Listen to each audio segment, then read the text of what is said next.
Hello guys, welcome to Padviksha.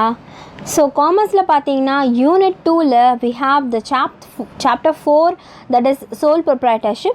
So in the chapter ku munadi chapter 3 post pannina and chapter 5 and chapter 6 oda paadi videos post panniterken and chapter 4 pathina romba small chapter sole proprietorship patti paakaporom. So in the chapter just or 2 videos la finish aidum.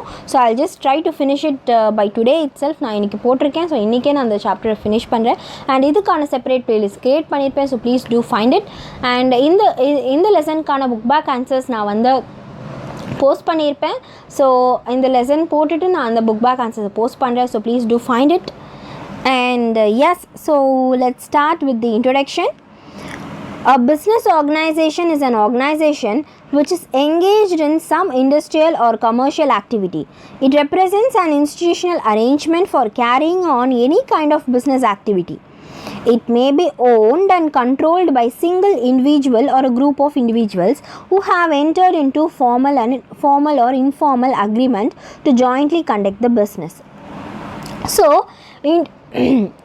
ஜென்ரலாக பார்த்தீங்கன்னா நம்ம பிஸ்னஸில் வந்து என்ன நடக்கும்னா industrial or commercial ஆக்டிவிட்டீஸில் it will be engaged.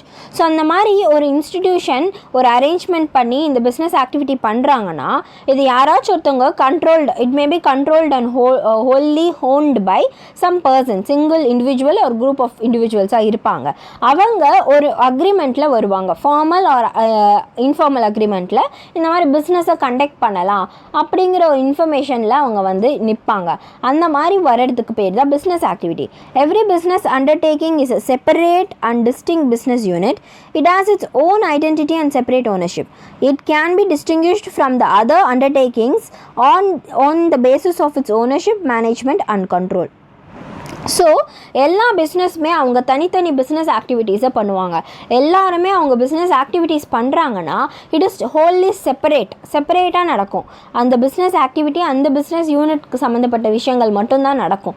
அப்போ இந்த மாதிரி நடக்கும்போது அந்த அண்டர்டேக்கிங்ஸும் தனித்தனியாக பிரியும். அண்டர்டேக்கிங்ஸ் தனியாக பிரியுதுன்னா என்னென்னா ப்ரைவேட்டாக, பப்ளிக்காக, இல்லை ஜாயிண்ட்டாக அப்படின்னு பார்ப்போம். ஸோ அதுதான் business is wholly controlled. So according to wheeler, a business undertakings is a concern or company or enterprise which buys and sells is owned by one person or a group of persons and is managed under a specific set of operating policies. So wheeler என்ன சொல்கிறாங்கன்னா, ஒரு business concern இல்லை company இல்லை என்டர்பிரைஸை என்ன பண்ணும், buying and selling பண்ணும். அப்படி ஒரு கம்பெனி யாரால் ஓன் பண்ணியிருக்கோன்னா ஒரு பர்சன் ஒரு குரூப் ஆஃப் பர்சன்ஸ் ஓன் பண்ணி இருப்பாங்க. அவங்களுக்குன்னு ஒரு செட் ஆஃப் பாலிசிஸ் க்ரியேட் பண்ணியிருப்பாங்க. அப்படி ஒரு ஒன் பர்சன் ஓன் பண்ணியிருக்காங்க இல்லையா, ஒரு பர்சன் தான் ஓன் பண்ணியிருப்பாங்க. அப்படிங்கிற பர்சனுக்கு பேர் தான் சோல் ப்ரொப்ரைட்டர்ஷிப். ஸோ அதை பற்றி தான் நம்ம பார்த்துட்ருக்கோம். All business undertakings are directly or indirectly engaged in the transfer of exchange of goods and services for value. They deal in goods and services on regular basis. Their main motive is to earn profits and they are exposed to various types of risk.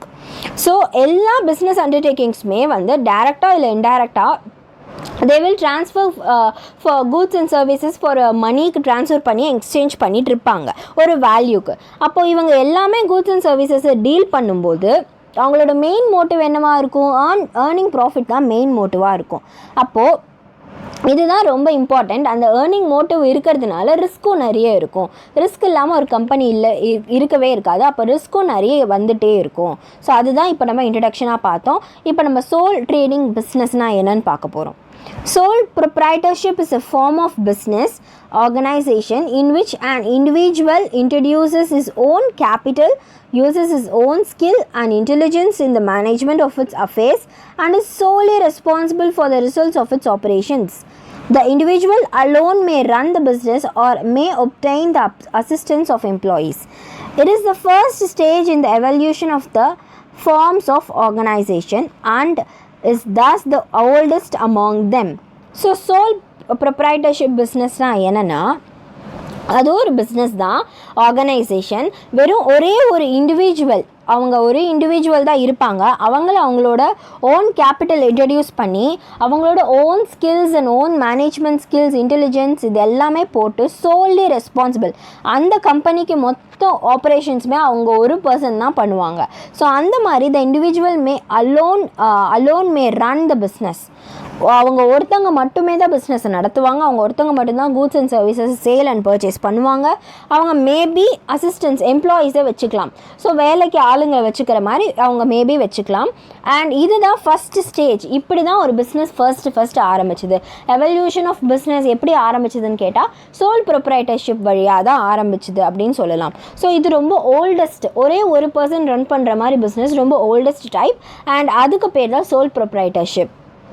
So இதுக்கான next informations பார்த்தீங்கன்னா we have இங்கே forms of business இருக்குது. இந்த forms of business organisations தான் அடுத்தடுத்து நம்ம படிப்போம். So forms of business ஆர்கனைசேஷனில் சோல் ப்ரொப்ரைட்டர்ஷிப் தான் படிச்சுட்ருக்கோம். Partnership firm and joint Hindu. So joint Hindu நான் ஆல்ரெடி போஸ்ட் பண்ணிட்டேன். So posted please refer to the description box. And பார்த்தீங்கன்னா அந்த பார்ட்னர்ஷிப் ஃபார்ம்ஸ் நான் இன்னும் போஸ்ட் பண்ணல. ஸோ நான் அதை நெக்ஸ்ட் வீடியோஸில் கண்டிப்பாக போஸ்ட் பண்ணிடுறேன். ஸோ இந்த டைப்ஸ் தான் நம்ம பார்த்துட்ருக்கோம். ஸோ நெக்ஸ்ட் பார்த்தீங்கன்னா it is also known as individual entrepreneurship. To raise the required capital, the individual may depend mostly on his own savings, or else he may borrow part or whole from his friends or relatives or from financial institutions. The business may be started either in a portion of the proprietor's own house or in a rented premises. There are no legal formalities to be gone through except those required for a particular type of business. For example, if one wants to start a restaurant, has to obtain a license from the health department of the municipal corporation. So என்னென்னா இப்போது இந்த இண்டிவிஜுவலாக பண்ணுறதுனால அது entrepreneurship அப்படிங்கிறதும் சொல்லலாம். ஆண்டர்ப்ரனர்ஷிப்னால் என்னென்னா அவங்க ஓன் இன்வெஸ்ட்மெண்ட் போட்டு அவங்க ஓன் ஐடியாஸ் போட்டு ஆரம்பிக்கிறது தான் ஆண்டர்ப்ரனர்ஷிப் கம்பெனி, ஆண்டர்ப்ரனர் அப்படின்னு சொல்லுவாங்க. ஸோ இந்த மாதிரி ஆண்டர்ப்ரனர்ஷிப் இருக்கும்போது அவங்களோட ஓன் கேபிட்டலில் தான் டிபெண்ட் பண்ணியிருப்பாங்க. அவங்க ஓன் ஃபங்க்ஷன்ஸ், ஸோ பிஸ்னஸ் பண்ணி அதுலேருந்து வர பணம், இல்லை நான் வந்து ஒர்க் பண்ணுறேன் அதுலேருந்து வர பணம், இல்லை நான் எந்த டைப் ஆஃப் எனக்கு இன்கம் வந்தாலும் அதை வச்சு அந்த சேவிங்ஸ் வச்சு தான் அந்த பிஸ்னஸை நடத்துவாங்க. அண்ட் இன்கேஸ் இல்லைன்னா ஈ கேன் பாரோ. ஸோ அந்த பர்சன் வந்து பாரோ பண்ணலாம் ஃப்ரெண்ட்ஸ் கிட்டேருந்து, ரிலேட்டிவ்ஸ் கிட்டேருந்து, இல்லை bank or business institutions, financial institutions கிட்டேருந்து பாரோ பண்ணலாம். ஸோ இந்த மாதிரி பிஸ்னஸ் மோஸ்ட்லி வந்து அந்த பர்சனோட வீட்டிலையே பண்ணலாம். ஆர் அந்த வீட்டில் ஒரு தனி பார்ட் ஆர் ஒரு சின்ன இடம் கிரவுண்ட் மாதிரி வாங்கி போட்டு பண்ணலாம். ஆர் எல்ஸ் அந்த மாதிரி பிஸ்னஸ் யூனிட்டை பர்ச்சேஸ் பண்ணியும் பண்ணலாம். ஸோ இது ரெண்டட் ப்ரிமிசஸ்ன்னு இருக்குது பார்த்தீங்களா, அந்த ப்ரிமிசஸ்னால் என்னென்னா இடம். So this is the place of ஒரு பிளேஸை நம்ம ப்ரிமிசஸ்ன்னு அக்கௌண்டன்சியில் சொல்லுவோம். ஸோ இப்போ என்னோடய வீடு ஹவுஸ் அப்படின்னு சொல்லுவோம் இல்லையா, அது house premises. So rented premises இல்லை லீஸ்டு ப்ரிமிசஸ் அப்படின்னு சொல்லுவோம். ஸோ அந்த இடத்துக்கு பேர் ப்ரிமிசஸ் அக்கௌண்டன்சியில் யூஸ் பண்ணுவோம். இந்த மாதிரி சோல் ப்ரொப்ரைட்டர்ஷிப் கம்பெனி இருக்கும்போது எந்த லீகல் ஃபார்மாலிட்டிஸும் பண்ண தேவையில்லை. ஸோ நம்ம ஜென்ரலாக பார்த்தா ஒரு நார்மல் கம்பெனினா கம்பெனிஸ் ஆக்ட் படி ரெஜிஸ்டர் பண்ணியிருக்கணும். அந்த மாதிரி கவர்மெண்ட் கம்பெனிஸ்னால் கவர்மெண்ட் கிட்ட ரெஜிஸ்டர் பண்ணிக்கணும். ஆனால் அந்த மாதிரி லீகல் ஃபார்மாலிட்டிஸ் சோல் ப்ரொப்ரைட்டர்ஷிப் கம்பெனிக்கு கிடையாது. ஆனால் பர்டிகுலர் கம்பெனியாக இருந்ததுன்னா, பர்டிகுலர் நேச்சர் ஆஃப் கம்பெனியாக இருந்ததுன்னா ரெஜிஸ்டர் பண்ணணும். எப்படின்னு பார்த்தீங்கன்னா, இப்போ ஃபார் எக்ஸாம்பிள் இங்கே ஹோட்டல் இங்கே கொடுத்துருக்காங்க. ஒரு பர்சன் வந்து ரெஸ்டாரண்ட் ஆரம்பிக்கணும், ஹோட்டல் ஆரம்பிக்கணும்னு நினைக்கிறாங்கன்னா அவங்க கண்டிப்பாக லைசன்ஸ் வாங்கியே ஆகணும். யார்கிட்ட, இந்த ஹெல்த் டிபார்ட்மெண்ட் கிட்டேருந்து லைசன்ஸ் வாங்கணும். ஸோ இந்த மாதிரி ஒரு சில இன்ஃபர்மேஷன்ஸை அவங்க கடைப்பிடிச்சு தான் வந்தே ஆகணும். ஸோ எஸ், அதுதான் வந்து இப்போ நம்ம இன்ட்ரொடக்ஷன் அண்ட் மீனிங் படிச்சிருந்தோம். அண்ட் நெக்ஸ்ட் பார்த்தீங்கன்னா இங்கே வி ஹாவ் அ டெஃபினிஷன். அந்த வீலர் கொடுத்த டெஃபினிஷனை படிச்சிடலாம். Sole proprietorship is that form of business organization which is owned and controlled by a single individual. He receives all the profits and risk of all of his property in the success or failure of the enterprise. So wheeler கொடுத்துருக்கார் என்னென்னா, soul ப்ரொப்ரைட்டர்ஷிப்னா என்னென்னா, இது ஒரு business organisation wholly controlled and managed by the single person. ஒரு single person individual control பண்ணி manage பண்ணுறது தான் இந்த sole proprietorship. And இங்கே பார்த்தீங்கன்னா he receives all the profits. இங்கே இவங்க he receives all the profits கிடைக்கும் அண்ட் ரிஸ்க்கும் கிடைக்கும். அவங்களோட அது எல்லாமே இஸ் ஓன் ப்ராப்பர்ட்டி, அவங்களோட ஓன் திங்காக தான் இருக்கும் ப்ராஃபிட்டும் ரிஸ்க்கும். ஸோ ப்ராஃபிட்டும் ரிஸ்க்கும் எல்லாமே ஒரே பர்சன் தான் பேர் பண்ணுவாங்க. So that is the sole ப்ரொப்ரைட்டர்ஷிப்போட டெஃபினிஷன். ஸோ அங்கே வீலரோட டெஃபினிஷன் இருக்குது, அப்புறம் ஜேஎல் ஹான்சனோட டெஃபினிஷன் இருக்குது. So sole trader is a type of business unit where a person is solely responsible for providing the capital for bearing the risk of the enterprise and for the management of business. So இந்த ரெண்டு டெஃபினேஷனில் எது வேணால் நீங்கள் choose பண்ணலாம். So இந்த definition என்ன சொல்கிறாங்கன்னா sole proprietorship இல்லை சோல் ட்ரேடர்னு சொல்லுவோம். இது ஒரு டைப் ஆஃப் பிஸ்னஸ் யூனிட். ஒரே ஒரு பர்சன் இஸ் சோல்லி ரெஸ்பான்சிபிள். சோல்லினா it is a one person. So he is solely responsible for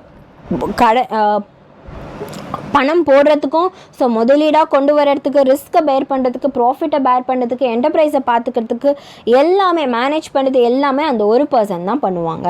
so that is the definition. So இந்த ரெண்டு டெஃபினேஷன்ஸில் எது வேணால் நீங்கள் சூஸ் பண்ணலாம். நெக்ஸ்ட் பார்த்தீங்கன்னா we have characteristics.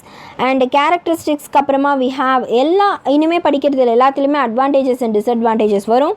And advantages and disadvantages படிச்சுட்டு அதோட இந்த சாப்டரே ஃபினிஷ் ஆகும். ஸோ நான் advantages and disadvantages and characteristics எல்லாமே ஒரே வீடியோஸில் நெக்ஸ்ட் வீடியோஸில் போஸ்ட் பண்ணுறேன். until then bye.